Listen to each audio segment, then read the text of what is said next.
Nós conseguimos quebrar uma espiral do silêncio, né? Infelizmente, ser conservador era considerado ser retrógrado, é uma pessoa contrário ao novo, e o conservador não é isso, né? Ele entende que nada que é novo, só por ser novo, é necessariamente bom, né? Melhor do que o passado, né? A família é uma instituição, há quanto tempo ela é a base da nossa sociedade. Então, o conservador, principalmente o jovem, né, ele saiu dessas amarras ideológicas, né, podendo chegar na universidade e falar o seu posicionamento, né, sem medo de sofrer uma represália. E tem várias pessoas que contribuíram para isso, né, principalmente, como o Douglas diz, de Olavo de Carvalho, né, ele tem um livro chamado A Nova Era e Revolução Cultural, que fala ali sobre, né, a hegemonia cultural que foi imposta ali, né, foi criada, né, pelo Antônio Gramsci ali nos cadernos do cárcere.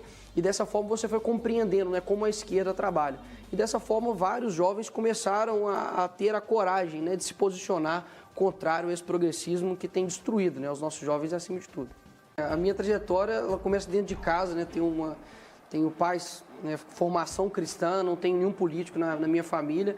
E por que eu cito essa minha base? Né? Por conta do senso da justiça. Né? Você tem um senso de justiça muito grande de questionar dentro da igreja, de fazer perguntas, né? O que é o contrário que geralmente as pessoas acham, né? Que na verdade a igreja é um local de não questionamentos. Pelo contrário, meu pai sempre me ensinou muito a questionar e buscar as respostas.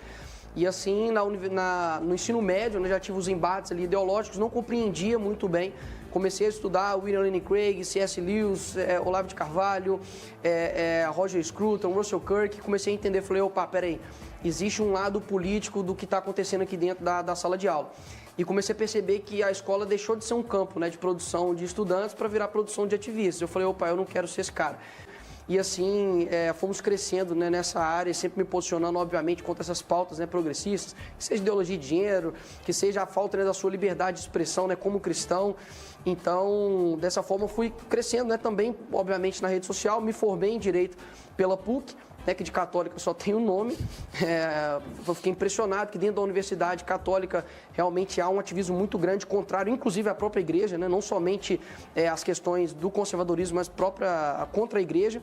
Então, e dessa forma, veio a oportunidade de me candidatar a vereador e consegui, com uma campanha assim, 1 centavo, né, de dinheiro público, me eleger o segundo vereador mais votado de Belo Horizonte, graças a Deus. Eu queria perguntar a ambos, devem ter acompanhado aí essa polêmica causada por aquele youtuber que começou, quando falava de política, fazendo desabafos contra roubalheira, corrupção, esquerdismo, né? Depois deu uma guinada de 180 graus, hoje em dia faz até palestra ao lado de ministro do Supremo, ou então do ex-presidente ex-corrupto, né, no instituto dele, e passou a virar um esquerdista radical. E ele disse que o Ocidente precisa se livrar do neoliberalismo, né, o mesmo sistema que o enriqueceu, ainda que falando de games ou imitando focas. Então eu queria uma avaliação sobre isso, vocês que são com certeza muito mais humildes do ponto de vista material do que esse próprio youtuber. Douglas, eu vou me dar a liberdade de começar? Por favor, fica à vontade. Só porque, né, a foca do YouTube aí, eu fiz um dossiê contra ele, fiquei aí, né, uns 2 meses, a pandemia estava tudo parado mesmo, mostrando, né, como ele tem trabalhado para poder realmente induzir a mente do jovem a não pensar em nada que é eterno. Pelo contrário, é só pensar em coisas supérfluas e fúteis. E ele é mais uma prova, né, daqueles que são socialistas, mas amam o capitalismo. Né? Ele, como o Rodrigo Constantino citou, né, é um sistema que proporcionou com que ele chegasse até lá e hoje ele fica, né, jogando contra. Na verdade, o Felipe Neto nada mais é do que um cara que se profissionaliza naquilo que ele acha que está dando mais certo. Antigamente, ele fazia lá o Não Faz Sentido, xingando, né, as pessoas, sendo um cara, né, que falava contra o pessoal ali do Restart e tudo, e hoje, né, ele xingava ali o PT e hoje ele vê que, poxa, talvez o que está dando mais certo é ser, né, ali de esquerda, talvez é o que está dando mais hype agora, né? Ser contrário ao Bolsonaro. Então ele é somente um cara, né? Um hipócrita que vive completamente distante da realidade, né? Pregou aí o lockdown durante esse tempo todo, mas foi ser, né, goleiro ali nas peladinhas. Né? Nicolas aqui citou que a CPI da Covid vocês conseguiram instalar, apesar de serem minoria, na Câmara Municipal de BH, ou seja, a CPI é usada como instrumento de minoria e vocês tem o direito de fazer questionamentos aí sobre a utilização dos recursos, de um emprego que foi feito durante a pandemia na gestão do Alexandre Calil. Então, desse ponto de vista, a gente não parte do pressuposto que a CPI é necessária, é importante que ela exista e principalmente que esses questionamentos são legítimos, a sociedade precisa saber, precisa de mais transparência sobre como tudo isso foi gerido, seja por parte do governo federal ou de estados e municípios? Sim, eu vejo que por ser minoria não há um demérito nisso. Né? Porque... Não, pelo contrário, é um direito. Exato. Exatamente. Então, acredito que a minoria tem ali o seu direito, obviamente, e vejo que a grande indignação e questionamento é no sentido da instrumentalização da CPI. A CPI, nós vimos ali no Senado, tinham perguntas como quem coordena a conta do Twitter do Bolsonaro. Você acha que isso diz respeito à CPI? Não acho que é. Então, se fosse talvez do lado contrário, perguntando isso para um governo, por exemplo, de esquerda, era manchete todos os dias. Olha só como é que a direita está instrumentalizando a CPI. Eu vejo que há uma indignação muito seletiva nesse caso. Eu vejo que a CPI ela tem que se manter correta no sentido de, exatamente como você diz, apurar a utilização dos gastos, né, de todo o dinheiro ali que foi utilizado com relação à pandemia. Então, em BH, a gente está fazendo a mesma coisa. Né? Não houve a primeira reunião, quinta-feira vai ocorrer a segunda, para a gente definir todo o nosso plano de ação. E eu vejo que a grande indignação das pessoas é isso, né, com relação à instrumentalização da CPI para poder ali atacar, que seja uma figura ou outra, e principalmente o presidente. Você lembra de cabeça quanto que o governo federal enviou para o combate à Covid em Belo Horizonte? Ano passado foi 3,7 bilhões que foram enviados da União para Belo Horizonte. E na prestação de contas, né, o Calil esteve remotamente lá na prestação de contas e eu questionei sobre esses 3 aspectos. O primeiro, sobre o porquê gastar tão pouco com a segurança pública, foi cerca de 1,75 do orçamento. O outro era com relação a porquê, né, ele gastar 46 milhões com publicidade. E o outro, né, porquê que a gente não consegue ver a destinação da União para BH. Eu não consigo ver onde que esse dinheiro foi aplicado. Né? Ele, inclusive, eu questionei isso, falei com ele, falei, olha, só quero saber o porquê. Daí ele foi e me chamou de garoto. Fiquei extremamente feliz, né? Porque a única coisa que eles podem me atacar é com relação à minha idade, né? O meu trabalho eles não conseguem. Então foi isso. Eu simplesmente perguntei para o prefeito e ele não respondeu, né? Ele gastou mais de 1.200.000 com grades para poder cercar locais de atividade física, mas porque eles estavam preocupados com a sua saúde. Pois é, ligar a TV Senado, eu sou obrigado por dever de ofício, ver o Renan Calheiros e outras raposas, né, que representam ali um velho Brasil, e olhar aqui para a bancada e ver 2 jovens. O Nicolas acabou de citar um episódio no qual foi chamado de garoto por um velho político. Chega a ser alentador ouvir vocês. Mas por falar nisso, né, por falar em velhas raposas, as pesquisas, os institutos de pesquisas apontam, tem um deles aí, inclusive, o Datafolha, que o ex-presidente Lula tem 41% das intenções de voto e levaria um segundo turno contra Jair Bolsonaro numa barbada. Eu queria saber como é que vocês veem essa eleição de 2022. Eu sei que está muito longe, o Lacombe sempre comenta, né? Pesquisas, um ano antes, um ano e meio antes. É muito cedo, mas elas estão aí. O cenário é esse. Embora haja um esforço, não só da imprensa, mas de vários segmentos em buscar uma terceira via, aparentemente ela não apareceu. Então nós temos o Lula e o Bolsonaro. E as pesquisas indicando que o Lula está na frente. O que vocês pensam disso? Diga lá, Nicolas. Para mim é muito claro, né, que a esquerda, por natureza, ela nega a realidade. Então, se a gente faz uma manifestação em apoio, que é uma manifestação muito mais difícil, é mais fácil você fazer uma manifestação contrária, como foi, por exemplo, com a Dilma. Agora, manifestação em apoio a um candidato, isso é muito mais difícil, né?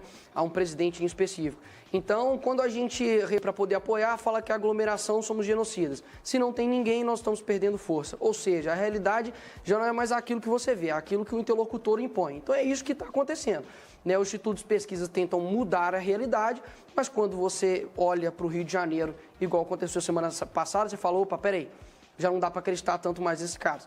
Então eu vejo que a população brasileira, graças, né, a isso aqui também, né, muito celular, o WhatsApp, existem fotos, né, mostrando que olha um pouquinho de gente tem no Rio de Janeiro. Só que o cara pode olhar em qualquer perfil de qualquer robô do Bolsonaro aí, né?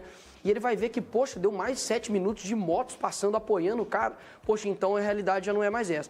E eu vejo que chega até a ser cômico, né?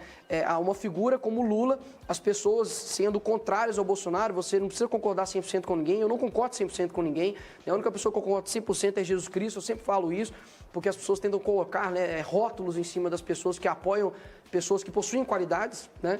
Então eu vejo que o cenário para lá é o seguinte, vai ficar muito claro, vai ser até bom você falar, olha, ou você é Lula ou você é Bolsonaro, ou você está com esse corrupto, que só existe no Brasil essa façanha, ou você é um cara que você pode, né, falar ali que tem um defeito e tudo, mas que há, acredito que, qualidades melhores do que o ex-presidiário lá. O Nicolas, eu estou aqui com uma reportagem de um jornal do seu estado, né, dizendo que BH vai começar a vacinar professores de educação. Pô, legal. Eu quero entender o critério, porque logo depois vem aqui que pessoas de situação de rua, que é um eufemismo, me parece, para pessoas que vivem nas ruas, né? E pessoas privadas de liberdade. Eu não sei se todo mundo hoje em dia em BH estaria configurado aqui, uma vez que o ditador na prefeitura privou todo mundo de liberdade. Mas imagino que ele esteja se referindo aqui no jornal à população carcerária. Eles vão ter prioridade em relação a operários, a faxineiras, a domésticos. Eu queria tentar entender qual é o critério aqui que o Calil está usando para essa vacinação. É o Calil e suas prioridades, né? Não sei se você lembra, Rodrigo, com relação a um vídeo que ele fala sobre o porquê de deixar o Oiapoque, né, o shopping popular, aberto. Que ele fala, olha, ali tem pessoas, né, que trabalham com tornozeleira eletrônica e se a gente não fechar, né, vai ter um caos social. Ou seja, Calil e suas prioridades. É você, trabalhador, né, cidadão de bem, né, você que espere, né, até lá, né, os presidiários. Ele chamou esse shopping popular de quase uma obra social. Sim, ele falou, quase uma obra social. Ele falou, olha, aquilo dali é dos chineses? É mesmo, né? Então, a gente percebe que é o prefeito e suas prioridades, né? Você tem ali diversos trabalhadores que são linhas de frente, como, por exemplo, a nossa própria segurança pública, você tem ali a guarda municipal, você tem os próprios policiais penais que ainda não foram vacinados e você vê que realmente é um senso de prioridade aí do Calil, né? É dele. Vocês dois citaram no começo sobre os movimentos conservadores e os ideais, os valores que vocês dois compartilham e dividem. Agora eu queria saber também sobre a avaliação de vocês, porque muitas vezes esse movimento conservador é associado também a ataque a instituições, como o Supremo Tribunal Federal, como o Congresso, né? O próprio Douglas falou, tive que me adaptar ao decoro parlamentar, porque aí ficava o Ministério Público enchendo o saco, Conselho de Ética enchendo o saco. Não é preciso separar, Douglas, até você acabou, enfim, envolvido nessa investigação do inquérito das fake news, não é preciso separar até o movimento conservador, porque o movimento conservador, ele tem essa premissa, esse conceito de conservar as instituições, mas não de dinamitar as instituições. Eu queria que vocês entendem a diferença, eu queria que vocês fizessem essa diferença, porque isso sempre aparece também muito nesses atos e protestos dos quais o presidente Bolsonaro participa, né, de ataques diretos ao STF e ao Congresso. Então, eu vejo que, igual você disse com relação ao conservador, né, conservar o que é bom, ele também tem uma outra qualidade, que é se opor ao mal. Nós estamos em uma guerra de ideias e que essas ideias geram consequências muito graves, como, por exemplo, no mundo hoje vai morrer mais pessoas de fome do que de Covid, ninguém fala nada disso, né? Suicídio, por exemplo, ninguém mais fala disso. Então, você precisa compreender que nós também, óbvio, precisamos não somente nos defender, resistir, mas também, obviamente, atacar. Só que esses ataques a instituições não são ataques antidemocráticos, pelo contrário, né? Quando você questiona, né, a decisão de um ministro do STF, isso não é um ataque. Não, tudo bem, é que as faixas falam em fechar o STF, fechar o Congresso, criticar, de fato, a grande questão é que isso nunca foi pauta, de nenhuma pauta, por exemplo, do Direito a Minas, de fechar o STF, né?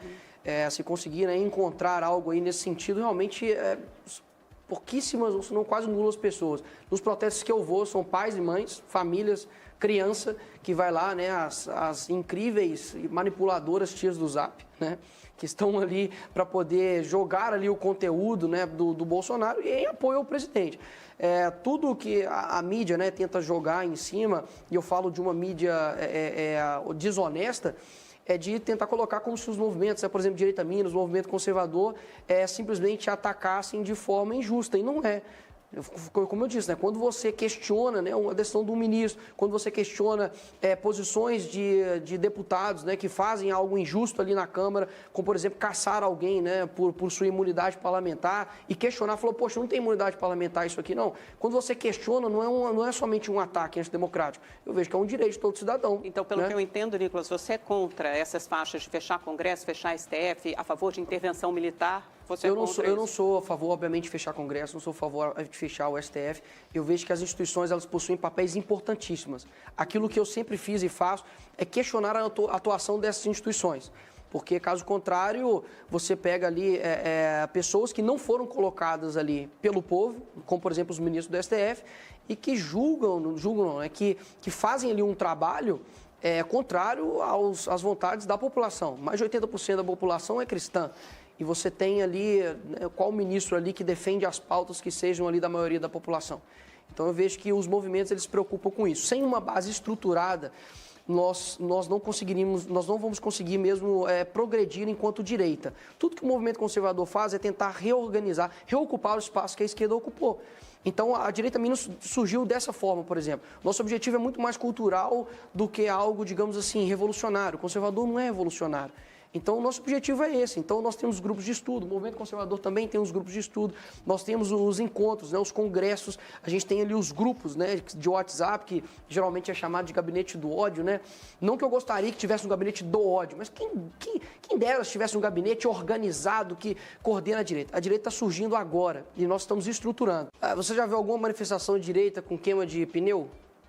Ou jogando molotov em policial militar? Eu nunca vi. Ninguém sai encapuçado. Ninguém sai encapuçado. Não, black blocs não. São manifestações. Do Boulos. São manifestações, não, são protestos. De acordo com manchetes, você vê lá que as manifestações que possuem pessoas de idade, possuem crianças, pais de família, são manifestações antidemocráticas, em apoio a um presidente. Aí tem uma bandeira lá de uma pessoa, talvez pedindo fechamento do STF, aí ele fala por todos. Agora, quando teve manifestação, né, dos antifas, que são os verdadeiros fascistas, em plena pandemia, né, aí eles não são chamados de genocidas, não são chamados de manifestações antidemocráticas, são chamados de protestos. Pró-democracia. Nicolas, que eram bandeiras em série sobre o fechamento de STF e Congresso que não estavam nessas manifestações que vocês chamam não, mas, dos antifas. Não, sim, mas eu digo o que chama mais atenção. Vamos pontuar uma coisa aqui. Não se trata de black blocs. As manifestações promovidas pelo Guilherme Boulos e o movimento que ele capitaneia, que é o MTST, queima pneu sim, fecha a via pública, o que impede o direito de ir e vir de qualquer cidadão. Silvio, invade propriedade privada da República. Em frente ao apartamento, se eu não me engano, em Minas Gerais, né? Da Carmen Lúcia. Sim, o MST, fez um protesto ali, uma intimidação, né?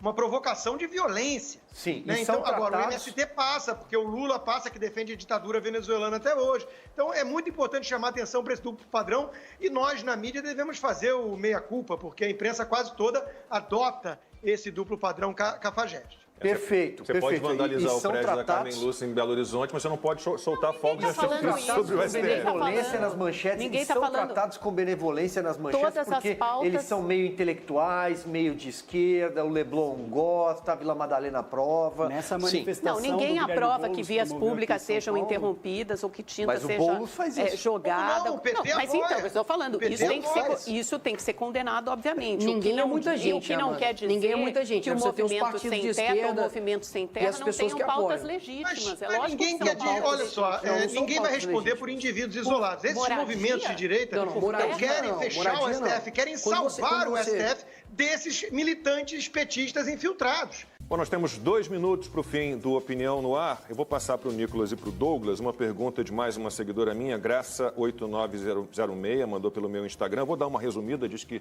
espera ver o Nicolas presidente do Brasil. E eu quero saber de vocês que caminhos vocês imaginam para a carreira política de vocês, o que vocês ambicionam, né? Vocês vão para Brasília um dia, ser presidente da República, como diz aqui a Graça.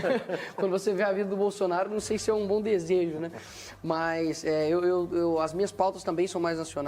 Então, eu acredito que, se for, né, também da vontade, obviamente, dos mineiros, antes de tudo, eu oro, sabe? Eu tenho comigo o Eclesiastes que fala que a paz seja o juízo do seu coração. Então, eu estou orando e, primeiro, obviamente, o foco é Belo Horizonte. Eu fui eleito para isso, né, como vereador. A gente está fazendo um bom trabalho já nesses 5 meses. E tem um sonho que, de fato, é chegar ao Congresso Nacional pelas defesas das pautas e ter ali uma boa bancada para poder trabalhar em prol do Brasil. Para presidente vai ter que esperar 10 anos, pelo menos, né? Que a Constituição não permite. De acordo com os trans, né? Se eu me sentir com 35, eu posso me lançar senador ano que vem, né? Transetário. Nicolas Ferreira, muitíssimo obrigado. Douglas Garcia, muitíssimo obrigado. Foi um papo muito bom. Espero que vocês voltem aí sempre. Né? Vamos receber outros políticos aí pelo Brasil todo, desse movimento conservador, acho importante. Muitíssimo obrigado a vocês, sucesso.